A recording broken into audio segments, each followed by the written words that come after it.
this is Roger, thanks for dropping by. I'm outside with the forgotten orchid. This is my only Cymbidium and it lives outside all through the summer. Now, it only produced one growth this year, but it's matured quite nicely, and we are starting to get the cold nights now, which it is said triggers the spikes. And I'm pretty sure that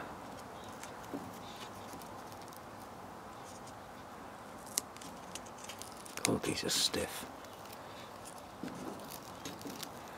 That's difficult to tell, but there is something growing at the base there which may be the start of a spike, and round this side definitely we have a spike starting. At this time of year they're not going to be new growths, they are spikes. Now unfortunately this is going to have to come indoors, and having spent its summer outdoors I haven't got a clue what's in that pot. As regards living creatures, we could have slugs, we could have snails, we could have woodlice or pill bugs as they're called in some part of the world. So what I want to do first off, it weighs a ton, it's incredibly wet. The first thing I want to do is dry it off. So I'm putting it there under cover so that it doesn't get rained on anymore. But I don't know how long it can stay there because we're in for a very cold weekend. And I don't want to get in too cold, you know, there's a limit. So if it heads down towards freezing I'll have to at least bring it in at night, but I want to dry it off. And I don't know how I'm going to find out if I've got bugs in the pot, but it'll need a clean up. It's got lots of things over it, tree seeds from that monster of a tree. But yeah, a forgotten orchid, due to come in soon. It did bloom last year, I had 2 nice spikes, so and it looks like I'm going to get 2 spikes again this year.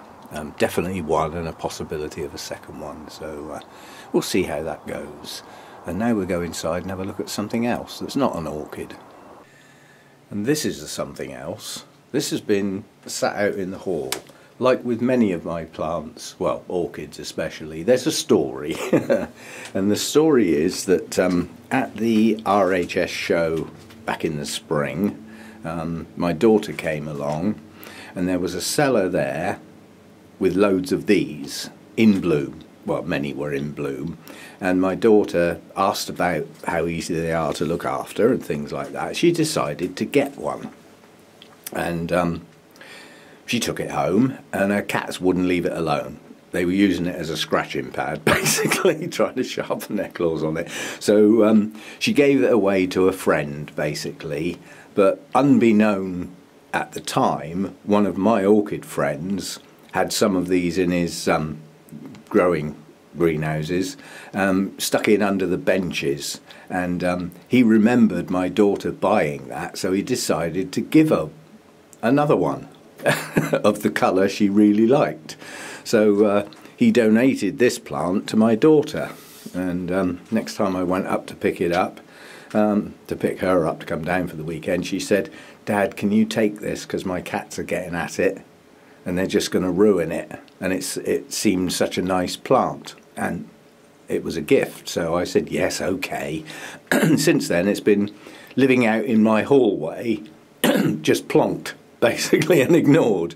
I did throw some water on it now and again, but thanks to Rachel's latest video where she's done a greenhouse tour, right at the end of that video is one of these, and I didn't know what it was, and my daughter forgot what it was, so we didn't know what the plant was.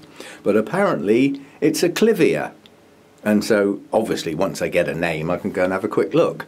And as they go, they seem to grow new plants around the base and, capable of being propagated in that manner. But as these plants go, this doesn't look a bad one. It has bloomed. There is an old spike down there, so it has bloomed before. But a quick check on this seems to think that this needs to dry right off at this time of year and have like a rest period. And then it blooms like late winter, apparently. We'll have to wait and see. So I've asked Rachel on a comment on that video about if she leaves hers in her greenhouse and it grows and blooms okay there, it obviously can tolerate quite low temperatures, because Rachel's greenhouse goes down to a minimum of 5 degrees at night. I'm not sure about whether it's going to do okay in the grow room, but it can't stay in the hall now because the heating's coming on, and where it was placed it was quite near a radiator, so it's going to get air that's warm and dry, which, looking at the sort of fleshy nature of it, I don't think it's suitable for dry air. So I'm going to try it in the grow room and see how it does. It's going to be in the way, there's no doubt it's in the flipping way because it's so big, but I'll find a place for it. But I could do with knowing about you know, a little bit of how to look after it, sort of thing. I don't need it in ultimate detail. You know, it's a house plant. It's not an orchid, but it does have. If I can get it to bloom, it will. You know, the blooms are quite spectacular. So yeah, I'm sort of stuck with this really. Getting stuck with a small plant's not so much of a big deal, but getting stuck with a big one always causes me problems. Like with the Cymbidium, that's going to have to come back in the grow room soon. It's going to be in the way because it's big. The pot's big, the plant's big, so it takes up a lot of space. But I only need to accommodate the Cymbidium in the winter. In the summer it lives outside, so it's not in the way.